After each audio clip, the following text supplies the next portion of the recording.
Excellent. Et c'est un plaisir de vous accueillir aujourd'hui. Donc, je suis Jean Régalzi, je suis directeur général de la Fédération Histoire Québec.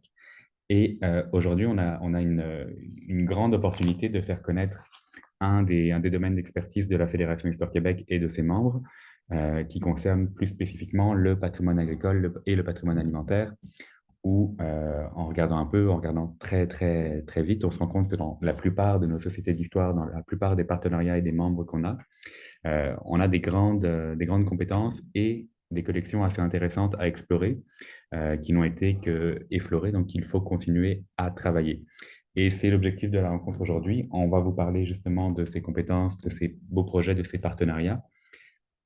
Et on va aussi vous faire part d'un projet qui est assez intéressant et très généreux, en fait, qui va donner la part belle aux organismes en histoire et patrimoine qui constituent le réseau de la Fédération. Et pour cela, je vais céder la parole au nom de la Fédération Histoire Québec et au nom du comité de pilotage du projet Patrimoine et Terroir à Monsieur Jean-Louis Vallée, historien et président de la Société d'Histoire de Sillery, mais aussi président de la Fédération Histoire Québec. Merci beaucoup. Bonjour tout le monde. J'aimerais souhaiter à tous la bienvenue à cette table ronde.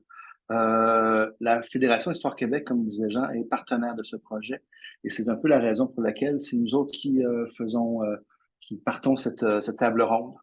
Euh, c'est vraiment quelque chose d'important pour nous autres que cette table ronde sur le patrimoine et le terroir parce que ça va nous permettre justement de faire connaître un projet qui, comme disait Jean, très intéressant et qui va pouvoir propulser, j'ai l'impression, chacun de nos membres à un espace qu'on pense pas nécessairement habituellement. Je demanderai à chacun des porte-parole, parce que vous avez devant vous des différents partenaires justement de ce projet. Donc, je demanderai à chacun de ces partenaires de se présenter puis d'expliquer son rôle dans le comité. Merci. On va commencer en donnant la parole à Monsieur Michel Jutras pour le projet Histoire de gourmand. Alors, bonjour tout le monde. Oui, Michel Jutras, en collaboration aussi avec Rose-Hélène Coulombe, qui ne peut pas être présente aujourd'hui. Elle a un petit empêchement de dernière minute. Alors, je vous ferai la présentation tout seul. Et je vais démarrer parce qu'elle est assez volumineuse. Et je vais vous faire... Alors, voilà. Oups. Là, vous étiez juste avant. Voilà. Est-ce que tout le monde entend bien? C'est bon, Jean? Tu peux me dire? Oui, tout est beau, on entend et on voit. OK, parfait. Alors, donc, c'est la plateforme numérique AgriRéseau. Alors, on est les initiateurs de cette idée suite à la création de 3 livres que nous avons fait ensemble, Rose-Hélène et moi. Alors, ici, on nous voit lors de la présentation et du lancement du premier livre, le 12 novembre 2012. On a écrit un livre qui s'appelait « Femmes engagées à nourrir le Québec ». Alors, on a rencontré plus de 150 personnes pour recueillir leurs témoignages, autant des professeurs d'université en alimentation que des fermières, que des cuisinières. Et donc, vous avez la panoplie de toutes ces femmes qui se trouvent derrière nous. C'est moi et Rose-Hélène qui sommes devant avec nos mères respectives qui nous accompagnaient et qui sont également alors dans nos livres. Ici, vous avez les 3 livres qui sont parus, Femmes engagées à nourrir le Québec en 2012, Histoire des gourmands 2014 et Hommes engagés à nourrir le Québec en 2017. Alors, c'est des livres qui sont où on voit l'iconographie, on voit plusieurs éléments alors qui concernent le monde agroalimentaire du Québec. Alors ici, on voulait à ce moment-là combler un vide dans l'histoire et les thématiques pour le Québec sur l'agroalimentaire, préserver et transmettre la culture et le patrimoine agricole, aquicole, alimentaire, culinaire, artisanal du Québec, rendre hommage aux bâtisseurs de notre culture québécoise, donner à notre cuisine locale ses lettres de noblesse, partager notre passion pour l'univers culturel, patrimonial et culinaire du Québec, créer des livres d'art et faire des œuvres uniques. Alors donc, c'est plus de 30 ans d'expérience pour Rose-Hélène au ministère de l'Alimentation des Pêcheries du Québec. Et pour moi, je suis un guide touristique et je suis spécialisé en tours culinaires. de là cette idée de se mettre ensemble pour faire l'écriture de ces livres et avec ces obstacles que je viens de vous citer. Alors, la collection Culture et patrimoine elle offre donc les bases pour une plateforme recueillant et valorisant les patrimoines agricoles, apicoles, alimentaires et culinaires du Québec. Alors, après avoir écrit ces 3 livres-là, on a réfléchi et on s'est dit, qu'est-ce qu'on peut faire pour que ça ne reste pas sur les tablettes et que ça soit, qu'il y ait une diffusion à plus grande échelle. Ce qu'on avait trouvé, nous, durant nos recherches et l'écriture de nos livres, c'est la difficulté d'aller chercher ces informations-là. Alors, on s'est dit, on aimerait que nos livres servent à mieux prendre connaissance de toutes ces informations-là. Alors, on voulait aussi se référer à l'ensemble des régions du Québec, voire même que ça soit diffusé, même au Canada et à l'échelle internationale. Puis, afin de faciliter la recherche pour la clientèle en général, alors sur cette plateforme AgriRéseau que nous souhaitons mettre en place, alors nous avons opté pour les régions touristiques du Québec. Alors, pourquoi? Parce que l'ensemble des gens au Québec connaissent mieux ces régions-là que les régions définies par le ministère de l'Agriculture ou d'autres ministères. Donc, c'est pour ça qu'on a opté pour les régions touristiques. Répartition bien connue par l'ensemble de la clientèle, comme la phrase le dit. Et puis, je vous fais remarquer sur le coin à gauche de l'écran, alors il y a un petit carton que nous avons reproduit dans nos livres, auquel Rose-Hélène avait participé et c'est elle qui avait mis ces événements de Journée nationale du goût et des saveurs. Alors, donc, ça s'est été fait du 1er au 14 octobre 2001, mais depuis déjà presque 20 ans, Rose-Hélène travaillait à promouvoir les produits québécois et à les rendre plus disponibles et aimés aussi de la clientèle. Alors, ces Journées nationales du goût et des saveurs permettaient aux gens de connaître mieux les produits locaux, chacun dans leur région. Alors, c'était un événement qui se promenait et qui était aussi réparti sur l'ensemble du Québec, alors sur ces journées entre le 1er et le 14 octobre. Une formule gagnante pour définir notre identité, c'est le terroir, les produits, les savoir-faire des artisans. Ici, on vous dit que depuis quelques années maintenant, on voit un maillage entre les approches traditionnelles et tendances modernes. Alors, toutes ces valeurs-là, on doit aussi les connecter avec les gens se questionnent au niveau de la santé, de la qualité, de l'authenticité, de la territorialité, oh là là, et identité et diversité et quête de connaissances. Alors, quand on voyage et qu'on voit des produits, alors on s'intéresse à tout ça en même temps. Alors, cette connaissance des produits agricoles, alimentaires et culinaires est empreinte de notre histoire, notre identité, notre culture, nos artisans de la terre et de la mer à la table. On se doit d'en préserver des artefacts et souvenirs s'y rattachant, et surtout de les rendre disponibles au plus grand nombre de gens possible. Ici, on vous a mis par écrit ce que Rose-Hélène et moi, nous avons vécu pendant l'écriture de ces livres-là. Alors, on s'est aperçu de quel impact ça avait sur les populations et les gens et à quel point ça nous définissait en tant que province, en tant que Québec et que c'était important que les gens puissent avoir accès à cette information-là. Alors, donc, c'est bien connu pour, dans l'histoire, les recherches, il y a bien des champs culturels qui ont été abordés, mais il n'y en a pas beaucoup jusqu'à présent qui ont concerné celui de l'agroalimentaire de façon générale avec toutes les différentes optiques. Et puis, on s'est dit que l'iconographie, si vous avez des photos, alors dans vos associations, alors qui peuvent correspondre à l'agroalimentaire, ben ça devient aussi des éléments importants de diffusion. Alors ici, on voit Maurice Groux, alors le prêtre Maurice Groux qui faisait parmi les premiers films qui ont été réalisés pour l'ONF sur l'agriculture au Québec et le monde agricole au Québec. Il a fait le tour du Québec, il a fait plusieurs films et on l'a présenté dans notre deuxième livre qui était Culture culinaire du Québec. Et puis, on a aussi une conscience patrimoniale. Alors, et qui se veut le patrimoine alimentaire, culinaire, le patrimoine gourmand. Alors, on a des sources de données éparses pour toutes ces informations-là, mais rien de vraiment structuré pour faciliter la recherche. Alors ici, vous avez des photos, le 10 milliards de petits gâteaux Vachon, à l'époque où on est arrivé à ce nombre. Vous avez l'Association des fermières du Québec et vous avez quelques réalisations québécoises qui sont devenues des grands classiques, alors comme le chocolat Whippet Vio. Alors, en connaître son origine et puis l'époque aussi dans laquelle il a été créé. Alors, toute cette tâche de mémoire, c'est le travail qu'on a fait avec l'histoire de gourmands. Alors, opérer des classements et permettre la mise en place d'une banque d'archives de patrimoine agroalimentaire et culinaire québécois, on a dû le faire pour nos livres. Alors, on a eu toutes sortes de directions, toutes sortes de surprises aussi.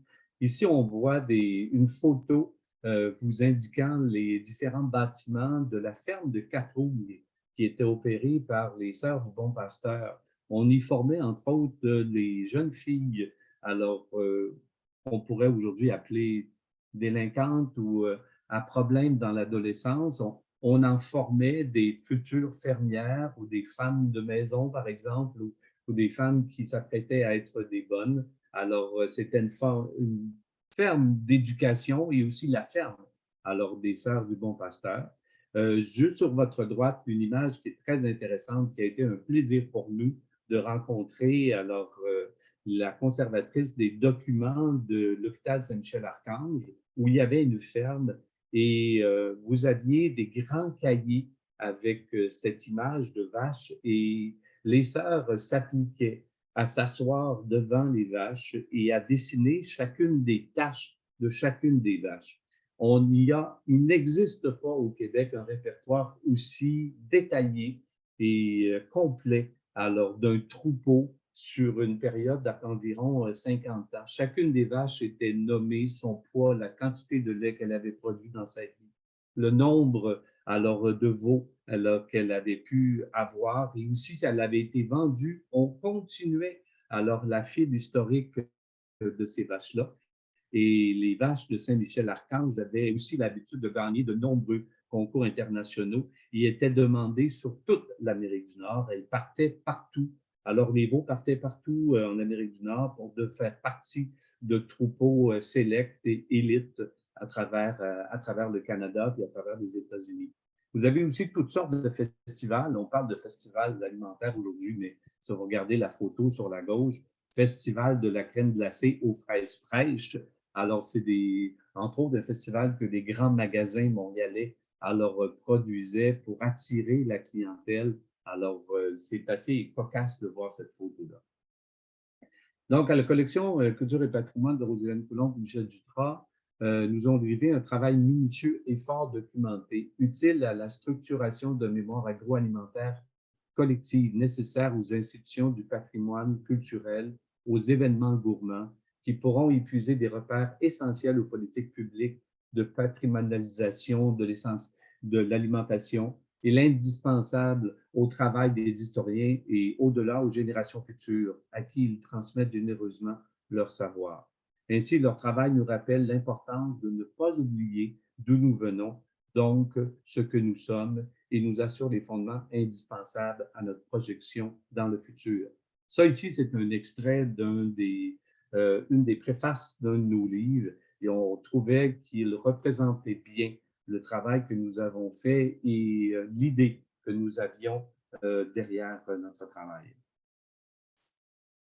Les clés de la valorisation, pourraient constituer les bases pour la classification. Alors, on vous en présente quelques-unes. Alors, les façons dont on a pu définir ces clés de valorisation. Alors, je vous rappelle qu'on se fie aux 22 régions touristiques du Québec. Ici, on vous en a mis une photo.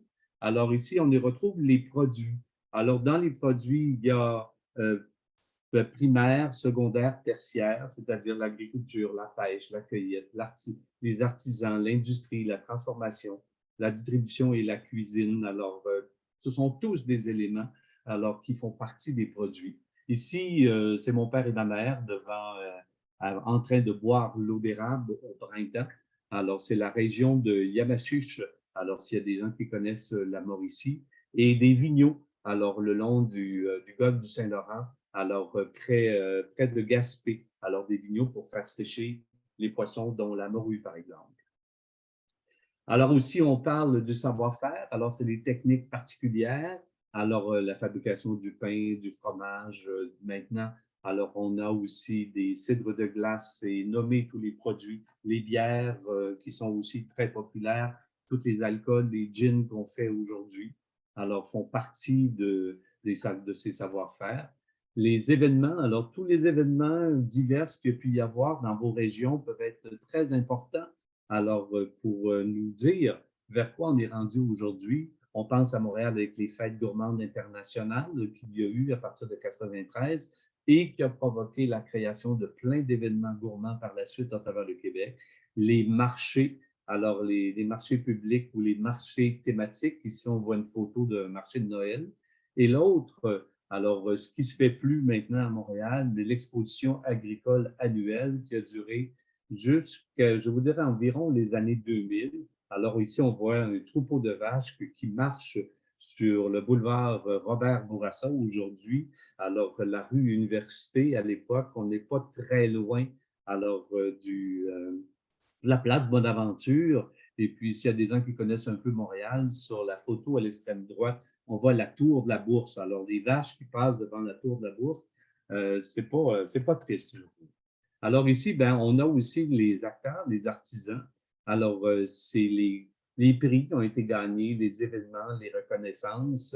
Alors, sur la gauche, vous pouvez voir alors un éleveur de troupeaux de vaches et c'est les prix gagnés par ces vaches et ces taureaux, alors qui s'est collé sur lui-même, alors très fier alors de la performance de ces animaux. Et vous avez ici, derrière 1989, le 100 ans du mérite agricole. On voit au centre le ministre Pagé, et puis qui est là avec toute son équipe, où on avait fait la reconnaissance en 89 de toutes les femmes d'agriculteurs qui, elles, n'avaient jamais été nommées. Alors, dans le prix alors de l'UPA de l'année, par exemple, alors on s'est, à toutes les femmes qui étaient encore en vie, on les a fait venir lors d'un événement spécial pour les reconnaître et les récompenser. Alors, c'est des événements qui ont marqué l'histoire de l'agroalimentaire au Québec.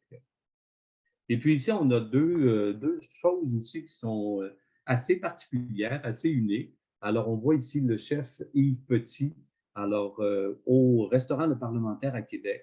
Alors, toujours dans l'idée, dans les années 90, où on mettait beaucoup d'emphase pour promouvoir les produits québécois, on avait créé un dessert entièrement fait de produits québécois. Alors, on voulait faire du parlementaire à l'époque, le restaurant alors du Parlement de Québec. Alors, le modèle en produits québécois, et ça, c'était un des plats qui était servi. Et je ne sais pas si vous êtes au courant, mais après la Deuxième Guerre mondiale, la création de l'ONU, on a voulu, à l'époque, on pensait faire de Québec la place de la FAO, the Food and Agriculture Organization, alors l'Organisation de l'alimentation et de l'agriculture. Finalement, alors ce siège social-là de la FAO a été installé à Rome, en Italie, mais vous avez la plaque commémorative de l'événement de la création de la FAO. Alors, s'il y a des gens qui connaissent bien Québec, alors ça se trouve à la place de la Vivrière, alors au coin du Saut au Matelot et de la rue Saint-Paul, dans le Vieux-Québec. Alors, où il y a une espèce de fontaine avec une roue de bateau. Alors, c'est à cet endroit-là qu'on peut voir cette plaque commémorative. Et puis aussi, bien, les trésors culinaires du Québec. Alors, tous les plats, les mets, alors traditionnels de chacune des régions. Ici, on vous a mis deux beaux petits clins d'œil sur la tire Sainte-Catherine, les biscuits pain d'épices. Les apports des communautés culturelles, bien, je pense que la photo vous met en évidence Sœur Angèle. S'il y a des gens qui ne connaissent pas Rose-Hélène, bien, c'est Rose-Hélène qui est juste à côté de Sœur Angèle. C'est quand elle avait reçu le prix du gouvernement du Québec. Excusez-moi, j'ai oublié le titre, là, mais ce qui est remis, en tout cas, de toute façon, c'est pas grave. Alors, c'est Sœur Angèle qui a beaucoup apporté à la promotion du milieu culinaire québécois. Vous avez aussi tous les petits restaurants. Ici, c'est un des restaurants classiques de la rue Saint-Denis, le Napolitania, qui était là avec son propriétaire. Et puis, évidemment, le bagel, alors, qui reste un symbole montréalais, alors, dans ces produits-là. Et aussi les Premières Nations, il ne faut surtout pas les oublier. Alors, les Trois Sœurs, le concept des Trois Sœurs est remis beaucoup en valeur de nos jours. Le maïs, les haricots et la courge, la façon de cultiver alors de tous les Premières Nations qui se trouvaient le long de la vallée du Saint-Laurent, qui étaient semi-nomades. Et ici, vous avez Martin Gagnon, qui est maintenant le chef exécutif alors du parlementaire à Québec, qui a été le premier chef de l'Hôtel des Premières Nations, là, ici près de Québec, là, sur la réserve de Wendake. Alors, Martin Gagnon, qui a été un des premiers à mettre en valeur les produits des Premières Nations. Vous avez aussi, pour réussir à bien faire connaître tous ces produits, s'entendre sur des termes et des mots. Vous avez ici le lexique de plus de 220 termes que nous avons, Rose-Hélène et moi, sous Histoire de gourmand, qui est le nom que nous avons donné à notre regroupement. Alors ici, vous avez l'exemple d'une des définitions qui est reconnue, officialisée, qui est utilisée alors dans les milieux officiels pour décrire certains produits, certains concepts. Et puis, vous faire un clin d'œil aussi sur les différents événements. Ça peut être aussi des événements, des formations, ce qui s'est passé dans vos régions, alors à plusieurs niveaux. Ici, on est à Québec, l'Université Laval, qui sépare le programme de sciences domestiques, alors issu du déménagement alors de l'École supérieure des sciences domestiques de Saint-Paul-de-Kamouraska vers l'université en 1966. Au départ, il a été sur la rue Grande Allée, dans cette maison. Peut-être qu'il y en a qui la reconnaissent. Ça a été longtemps la maison du spaghetti ou la fabrique du spaghetti à Québec, là, aujourd'hui. Alors, je crois que c'est une auberge de jeunesse ou quelque chose comme ça. Alors, ça se trouve en plein milieu des restaurants sur la Grande Allée. Alors, et puis, donc, il y a eu deux programmes qui se sont créés, le bac en consommation et le bac en diététique. Alors, et puis en 71, la faculté d'agriculture devient la faculté d'agriculture et de l'alimentation, confirmant la préoccupation d'améliorer les deux secteurs, alors qui sont cités plus haut. Et puis, dans un contexte évolutif du monde agroalimentaire, à noter, le programme en consommation ne sera offert qu'à partir de 1972.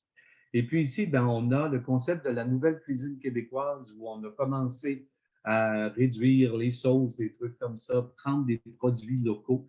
Et c'est un peu ce qu'on vous dit, les méthodes de cuisson, qu'on va commencer à travailler en équipe.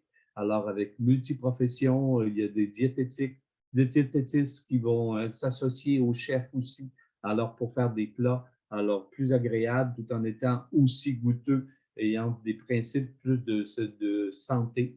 Ici, on voit aussi en photo Michel Beaune à la Maison du Québec à New York, alors qui présente certains plats québécois, qui en faisait la promotion et qui a fait le tour au début des années 90 de façon bénévole pour convaincre les chefs au Québec d'utiliser des produits locaux. Alors, et tout ça a été fait sous l'Association de la cuisine régionale au Québec. Alors, donc, moi et Rose-Hélène, en 2019, on a signé une convention de donation avec les archives de la Côte-Sud, alors qui sont présents aujourd'hui à la présentation, et c'est devenu un des partenaires. Ça a été notre point de base avant d'aller rejoindre le CRAC et aussi la Fédération. Alors, donc, les fonds d'archives de Rose-Hélène Coulombe de Michel Ducras sont donc disponibles au Centre d'archives de la Côte-Sud. Alors, ces fonds-là seront toujours bonifiés. On accepte aussi des fonds personnels de personnes qui nous disent, écoute, je ne veux pas ouvrir un fonds d'archives, mais si je pouvais faire partie de votre collection, j'aimerais bien. Alors, on est aussi ouvert à ça. Et ici, je vous mets un petit extrait, alors, et qui a été écrit dans les documents de l'Archive de la Côte-du-Sud. Alors, posséder des archives est une richesse pour un peuple. Savoir les trouver au moment où on en a besoin est une plus grande richesse encore. Les mettre à la disposition des citoyens, c'est leur donner un moyen de connaître leur région, leur ville, un moyen de se connaître eux-mêmes et de créer un sentiment de fierté et d'appartenance. Un patrimoine non connu et non utilisé risque d'être oublié ou de se perdre. Alors voilà, c'est ce qui a de stimuler notre idée de créer cette mise en diffusion, alors via AgriRéseau, et de créer alors cette plateforme numérique qui va permettre aux gens d'aller chercher ces informations-là et qu'on espère être nourris par chacun de vous. Alors voilà pour la présentation. Merci beaucoup, Michel. Merci, c'était très intéressant, justement. C'est ce genre d'expertise qu'on est fier de pouvoir afficher à la Fédération. Et vous avez déjà donné un bel aperçu de qu'est-ce que recouvrent les notions de patrimoine agricole, patrimoine alimentaire. Fait que c'était déjà une très bonne entrée en la matière. Je donnerai maintenant la parole à Monsieur François Taillon, archiviste pour la Société d'histoire et de généalogie de la Côte du Sud. Bonjour.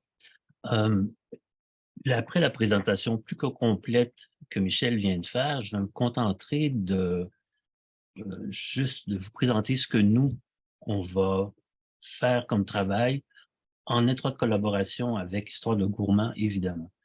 Alors, il faut savoir que notre société d'histoire existe depuis 1948.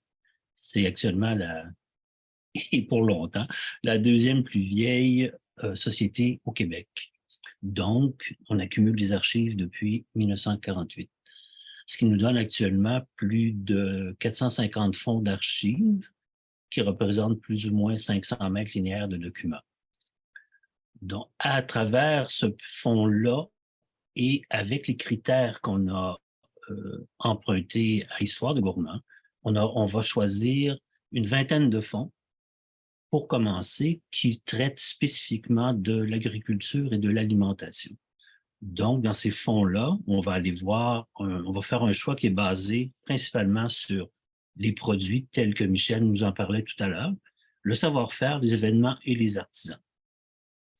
On a choisi dans un premier temps de présenter uniquement des documents iconographiques pour cette année, qui est à aller plus tard, toujours en collaboration avec Histoire de Gourmand, parce qu'on va voir avec eux qu'est-ce qu'on peut faire au niveau des documents textuels. Mais plus tard, l'année prochaine, on veut aller vers autre chose, comme par exemple peut-être la revue À pleine voile, ou oui, À pleine voile, puis une autre revue dont j'ai oublié le nom, évidemment, qui traite plus d'actualité agricole et de pêcherie dans ce cas-là.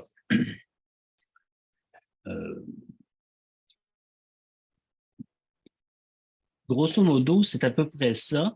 Les fonds principaux dans lesquels on va piger sont évidemment Fonds École d'agriculture de Sainte-Anne-de-la-Pocatière, avec son école supérieure des pêcheries, le Fonds Collège de Sainte-Anne, qui est un incontournable, plusieurs fonds d'agronomes, plusieurs fonds aussi de coopératives agricoles, ce qui est très intéressant, mais là, ça sera dans une deuxième étape, parce que c'est souvent des contrats d'achat d'une machine agricole qu'on va partager en 3 ou 4 agriculteurs, ce qui implique aussi un travail commun. C'est fort intéressant comme liaison sociale dans un monde rural au 19e siècle et début 20e.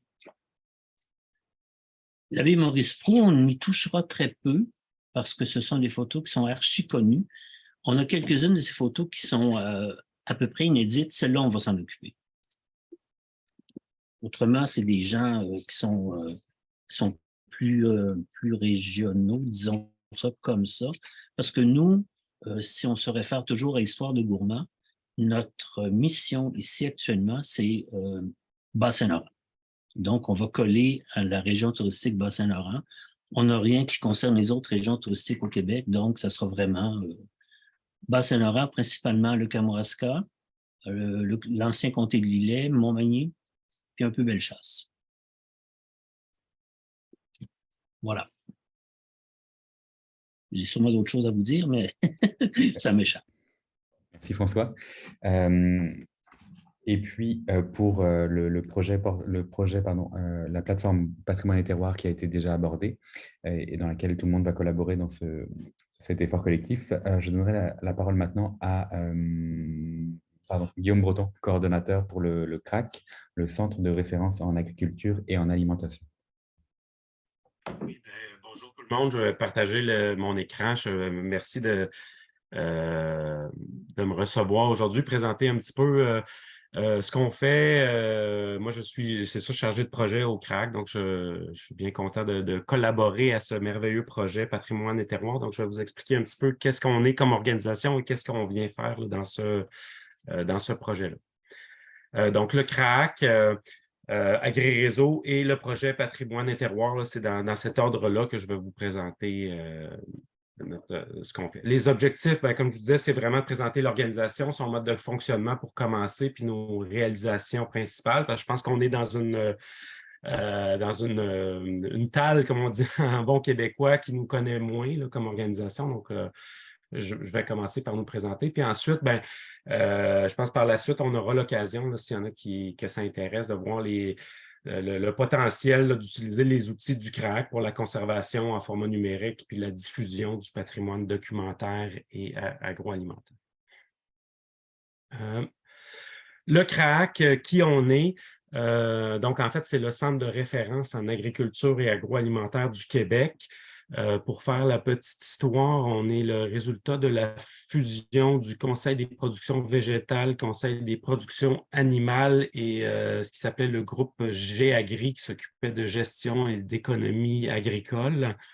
Donc, c'est des organisations qui font les années exactes, les années 70. En l'an 2000, donc, on a fusionné ces trois organisations-là pour créer le Centre de référence en agriculture agroalimentaire du Québec. Le fonctionnement qui était similaire, là, même au tout début, c'est vraiment un réseau de différents experts qui travaillent là, en comité, commission,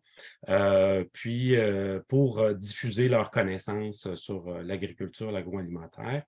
On est un organisme à but non lucratif qui reçoit, là c'est écrit un quart, là, mais disons l'année dernière c'est plus un cinquième, disons 20% de notre chiffre d'affaires qui est une subvention du ministère de l'Agriculture.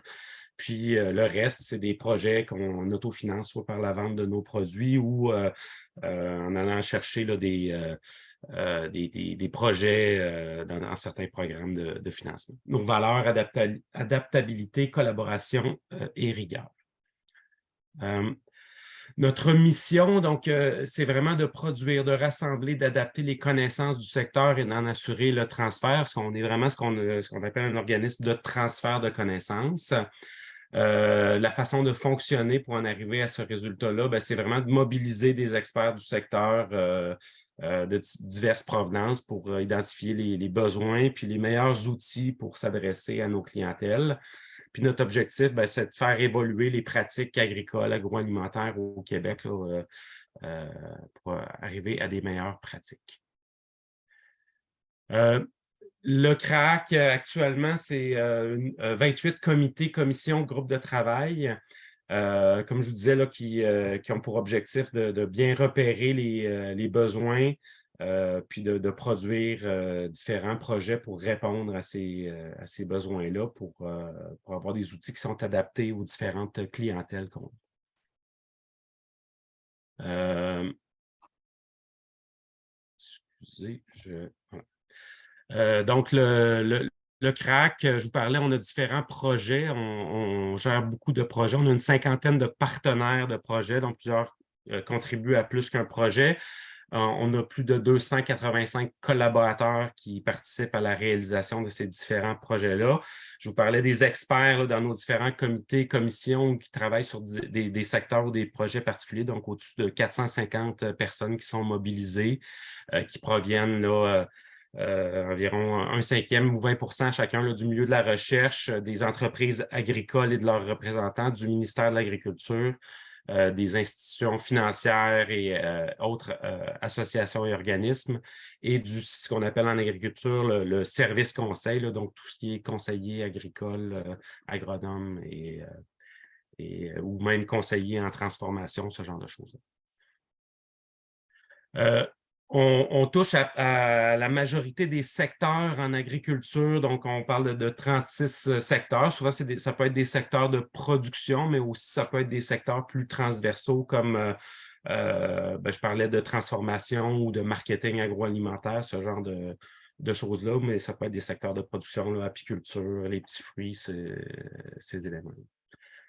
Dans nos réalisations, on organise une vingtaine d'événements à chaque année. Là, vous en avez quelques-uns qui sont là. On a au-dessus de 350 publications dans notre fonds d'édition. Même chose, j'en ai présenté quelques-unes. Aussi, on organise, en fait, on développe depuis quelques années des formations en ligne aussi qui sont destinées là, aux professionnels de l'agriculture, dont une là, qui s'appelle Transforma sur la mise en marché des produits transformés. Donc, on touche de plus en plus là, le secteur agroalimentaire aussi. Le dernier qui nous amène au projet là, Patrimoine et terroir, dans les outils de transfert de connaissances, évidemment, depuis les années 2000, on a développé beaucoup d'outils web, de sites web, dont AgriRéseau, là, dont vous voyez le logo qui est là, qui est un des premiers outils web qui a été développé par le CRAAC au début des années 2000. Donc, qu'est-ce que c'est AgriRéseau? C'est vraiment un site collaboratif qui a pour mission d'accélérer la diffusion de l'information de pointe auprès des entreprises, des professionnels québécois de l'agriculture et de l'agroalimentaire. Il y a plus qu'une centaine d'experts d'organisations qui contribuent en partageant leurs résultats de recherche, les événements, les formations qu'ils organisent et leurs différents outils de vulgarisation, que ce soit des documents, des présentations PowerPoint, des vidéos, etc. La gestion de chacun de ces secteurs-là sur AgriRéseau, donc de 38 secteurs, si on veut, elle repose sur un groupe multidisciplinaire d'experts qui est coordonné par un pilote.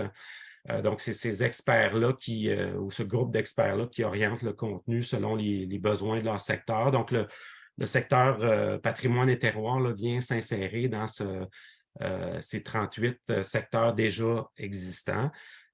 Puis le groupe d'experts actuellement, le comité qu'on vous a présenté aujourd'hui, met en place la structure de l'information, puis aussi la priorité de ce qu'on souhaite déposer comme information sur ce secteur. Le projet Patrimoine et terroir, c'est vraiment un projet collectif. Pourquoi le CRAAC s'est intéressé à ce projet-là, puis pourquoi AgriRéseau, on trouvait qu'il y avait un mariage parfait, c'est que ça répond à plusieurs de nos besoins du CRAAC. Là. Donc, je vous ai parlé un petit peu de notre histoire. Donc, c'était vraiment pour nous une façon de mettre en valeur notre fonds d'édition, toutes les publications de l'histoire du CRAAC et de ses prédécesseurs. C'était aussi une façon là, d'accéder à d'autres expertises, là, dont des archivistes, notamment, là, François qui est archiviste, pour améliorer notre gestion documentaire, notre archivage. Puis aussi, pour améliorer les fonctionnalités de recherche sur AgriRéseau, vous avez vu là, sur la diapositive précédente, on a 22 000 documents et liens là, qui sont déposés sur AgriRéseau. Il y a des choses là-dedans qui commencent à prendre de l'âge. Donc, comment on fait pour gérer nos archives sur AgriRéseau pour peut-être les mettre à part un petit peu, mieux les mettre en valeur lorsque c'est intéressant. Donc, ça nous permettait de réfléchir à ces questions-là. Puis aussi, améliorer les fonctionnalités de recherche sur le site pour nous aider à chercher aussi dans ces documents-là qui peuvent être plus vieux, mais encore qui ont un intérêt historique, culturel, patrimonial qui peut être intéressant. Puis aussi, potentiellement, on pense que ça peut nous aider à développer un nouveau créneau d'expertise sur l'histoire de l'agriculture, des pêcheries, de l'agroalimentaire au Québec, puis la valorisation de ce patrimoine-là. On parle de plus en plus de produits identitaires, donc ça peut être une source d'information intéressante là, pour les transformateurs de bien connaître cette identité-là. le lancement de la plateforme. Donc là, le projet est entamé. On a eu un financement de la Caisse Desjardins de la fonction publique qui finance une partie du projet, donc avec les partenaires là, qui mettent beaucoup d'efforts et d'énergie. On a démarré un projet pour mettre en place cette plateforme-là, Patrimoine et Terroir, donc c'est déjà bien démarré. On prévoit lancer le site en décembre 2023. Donc, comme je vous disais, AgriRéseau, c'est un site collaboratif. Donc, une fois que la plateforme va être mise en ligne, c'est possible pour tout le monde de venir partager des documents, que ce soit des PDF, des images, des liens vers des sites web aussi, des vidéos, des textes. Donc, c'est possible de partager la plupart des formats, des types de contenus sur AgriRéseau. Puis, aussi, ce que je souhaitais mentionner, c'est que je pense que les gens qui êtes là aujourd'hui, si vous avez des collections intéressantes, une expertise intéressante dans le secteur, on souhaite là, aller dans une deuxième phase du projet. Donc, si vous voulez signifier votre intérêt à ce niveau-là, je pense que ça serait intéressant là, de le faire par la Fédération Histoire Québec. Donc, je vous remercie de votre écoute. Je veux remercier aussi Rose-Hélène Coulombe, Michel Jutras, qui sont vraiment qui ont initié le projet, qui sont venus nous rencontrer au CRAC là, pour échanger sur cette idée-là qu'ils avaient là, de mettre en valeur sur une plateforme numérique leur travail. Merci à François aussi, puis à Jean-Louis là, de la Fédération Histoire Québec pour votre collaboration au projet. Ceux qui veulent aller voir AgriRéseau en l'état actuel, l'adresse du site, c'est agriréseau.net.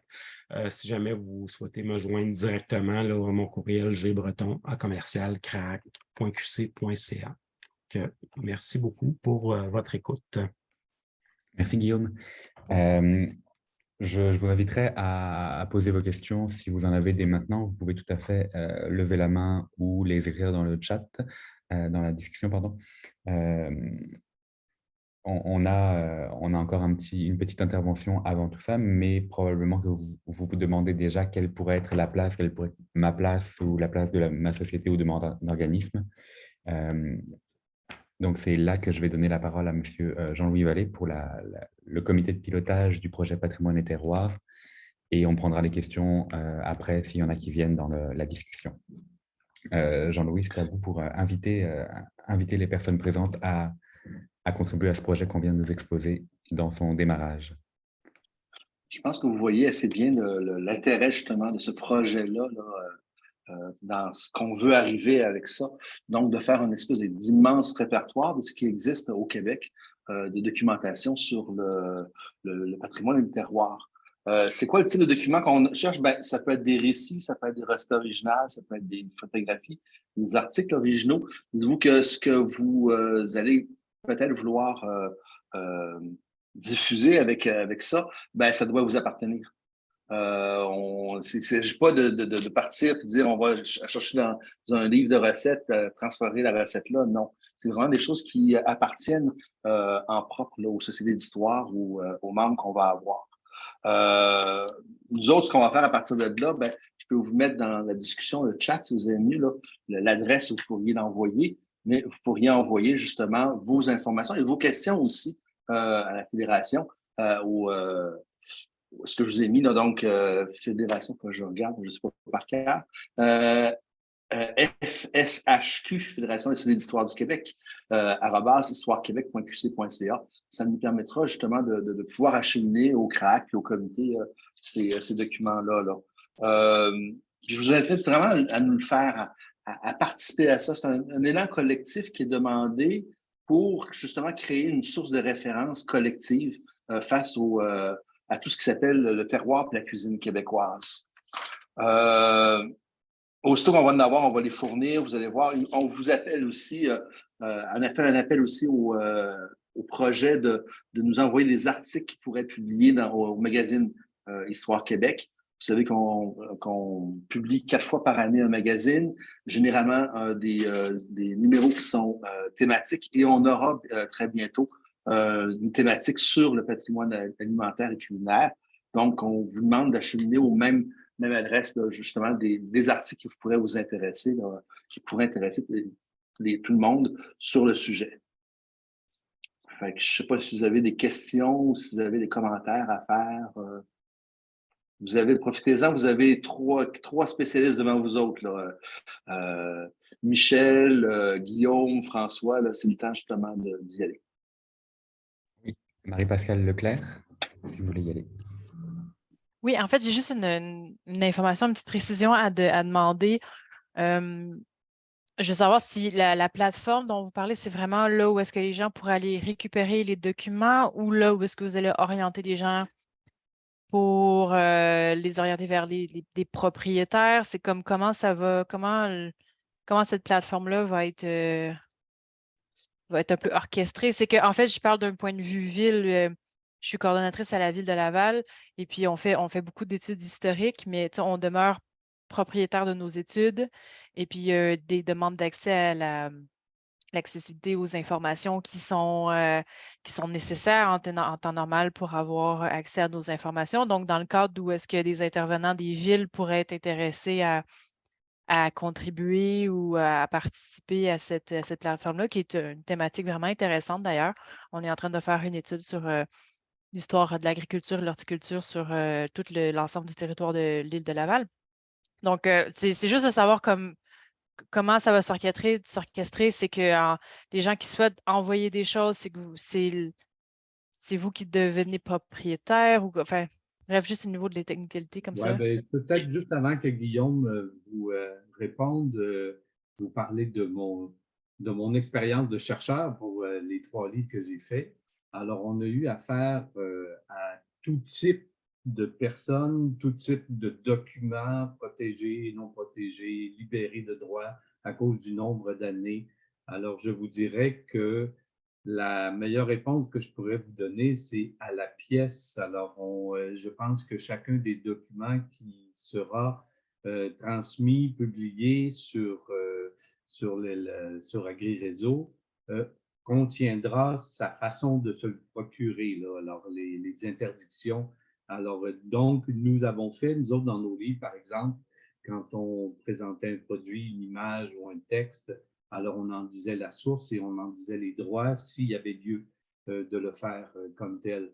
Alors, je pense que c'est, pour moi, je pense que ça reste encore du cas par cas, alors au niveau des informations. Et puis, juste peut-être vous faire une petite parenthèse. Rose-Hélène et moi, nous avons travaillé beaucoup avec Agropole Laval, alors pour faire du développement au niveau des kiosques alimentaires et des trucs comme ça. Alors, ça sera peut-être intéressant de se parler aussi directement parce Oui, qu'on a fait effectivement. beaucoup, beaucoup de travail dans les années, au début des années 2000, alors chez vous. Alors, on pourrait peut-être même vous aiguiller sur vos Ben oui, contenus dans oui, ben lesquels c'est ça. Puis on a en fouillé plus, pas mal à l'époque. ben en plus, avec moi, j'ai la chance d'avoir Véronique qui travaille aussi sur le projet, là. Donc, ben oui, je dis vraiment pas non. C'est une thématique, c'est une thématique qui, en ce moment, a beaucoup d'intérêt pour nous, là. Donc, oui. D'accord. Alors, on pourra se reparler. Alors, je Je vais donne la faire parole à la Guillaume. réponse là, plus spécifiquement. Effectivement, je pense qu'il y a une collaboration naturelle là, qui pourrait être là. Pour ce qui est d'AgriRéseau, on a une politique éditoriale là, déjà existante et qui indique clairement que les gens qui diffusent des contenus sur AgriRéseau, ils ne renoncent pas à leurs droits d'auteur. Là, au contraire, ils demeurent propriétaires de leurs documents.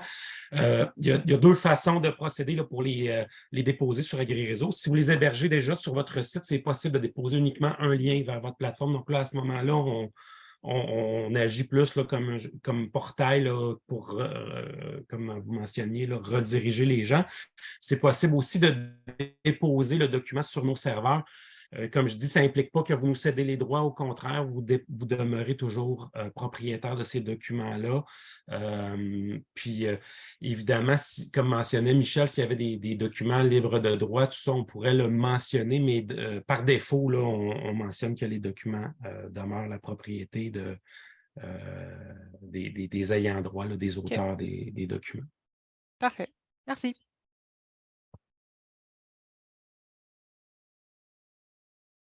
Moi, j'aimerais compléter avec une question. On a un petit peu entrevu les différentes choses qui pourraient être versées sur le portail. Est-ce qu'il y a une typologie exhaustive qui existe, qui peut être retrouvée des différents documents, éléments qui peuvent être soumis dans ce projet?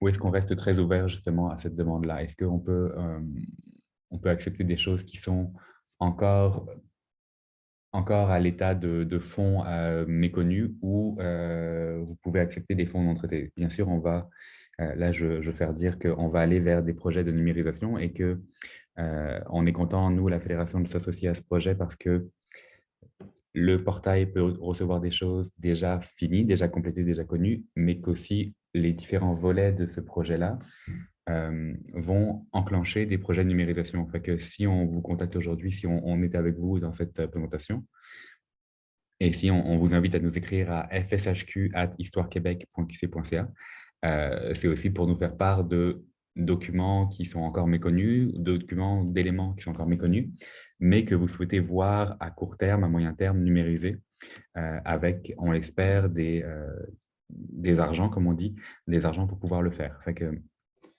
tout ce qui peut être dans ce large éventail du patrimoine alimentaire et agricole peut être susceptible d'être valorisé, non seulement par le portail et dans le cadre de ce portail, de ce projet Patrimoine et Terroir, par des efforts, des budgets et des ressources en numérisation et en documentation.